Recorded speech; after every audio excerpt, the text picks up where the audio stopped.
त्रिशिरा अतिकाया आदि का वध की कथा। युद्ध में 4 पराक्रमी पुत्रों और 2 भाइयों के मारे जाने का समाचार सुनकर रावण को बहुत अधिक दुख और रोष हुआ। हताश होकर वह सोचने लगा कि इस शत्रु से कैसे त्राण पाया जाए।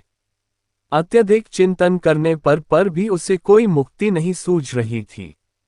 अंत में उसने मेघनाद को बुलाकर कहा, हे पुत्र, शत्रुओं ने अपनी सेना के सभी श्रेष्ठ योद्धाओं को एक एक करके मार डाला है। अब मुझे लंका में ऐसा कोई महावीर दिखाई नहीं देता जो राम लक्ष्मण सहित वानर सेना का विनाश कर सके। अतः मेरी आशा तुम्हारे ऊपर ही टिकी हुई है। इसलिए अब तुम ही रणभूमि में जाकर दुर्दमनीय शत्रुओं का नाश करके लंका की रक्षा करो। तुमने महापराक्रमी इंद्र को भी परास्त किया है तथा तुम सब प्रकार की युद्ध कला में प्रवीण भी हो, इसलिए तुम ही उनका विनाश कर सकते हो। पिता की आज्ञा के अनुसार मेघनाद दिव्य रथ में आरूढ़ हो विशाल राक्षसी सेना के साथ युद्धभूमि की ओर चला।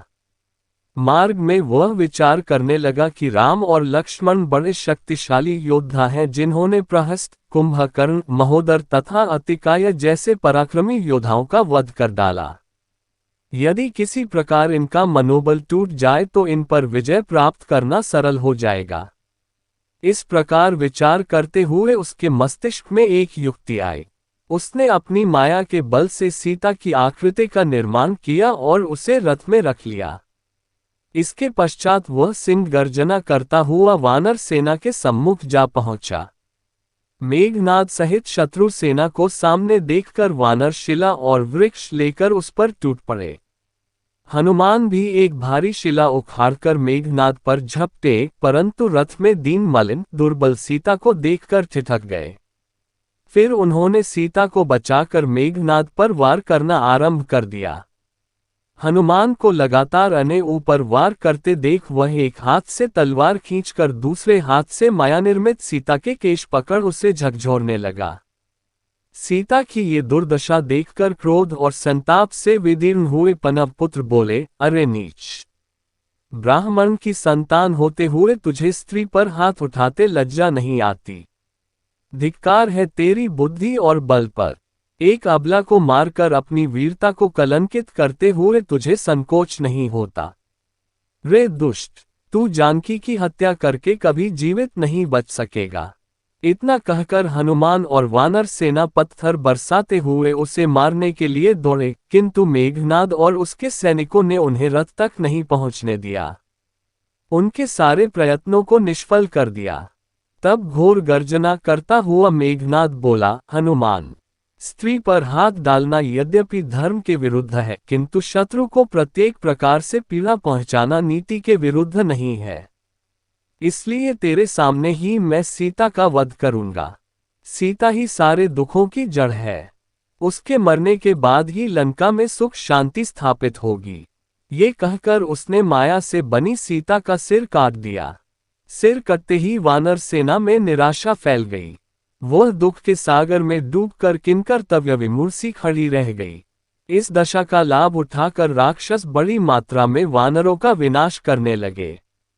उधर हनुमान ने दुखी होकर रामचंद्र जी को समाचार दिया कि मेघनाद ने हमारे सामने सीता जी का सिर तलवार से काट दिया और वे हा राम कहती हुई स्वर्ग सिधार गईं। ये समाचार सुनते ही राम मूर्छित होकर पृथ्वी पर गिर पड़े। कुछ वानर उन्हें घेर कर चैतन्य करने का प्रयत्न करने लगे। लक्ष्मण भी शोकातुर होकर विलाप करने लगे।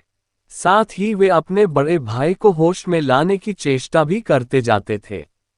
जब विभीषण ने ये संवाद सुना तो उसने आकर बड़ी कठिनाई से रामचंद्र को सचेत किया और समझाते हुए कहा, हे रघुनंदन, हनुमान ने जो कुछ आपसे कहा है वह सत्य नहीं है। सीता का वध किसी भी दशा में संभव नहीं है। रावण ऐसा कभी नहीं करेगा और न किसी को उन्हें स्पर्श करने देगा। इसमें संदेह नहीं कि मेघनाद ने आपके साथ छल किया है। इस समय वह रणभूमि में भी नहीं है। मेरी सूचना के अनुसार वह निकुंमिला देवी के मंदिर में यज्ञ करने के लिए गया है। इस यज्ञ के संपन्न हो जाने पर वह अपराजय हो जाएगा। इसलिए आप तत्काल सेना सहित लक्ष्मण को उस मंदिर में भेजकर यज्ञ को पूरा न होने दें और वहीं मेघनाद का वध करा दें। आप लक्ष्मण को आज्ञा दें, मैं भी उनके साथ जाऊंगा। आज यज्ञ पूर्ण होने से पहले मेघनाद का वध होना ही चाहिए। इसी भगवान की वीडियो देखने के लिए सब्सक्राइब करें चैनल को और बेल आइकॉन दबाएं।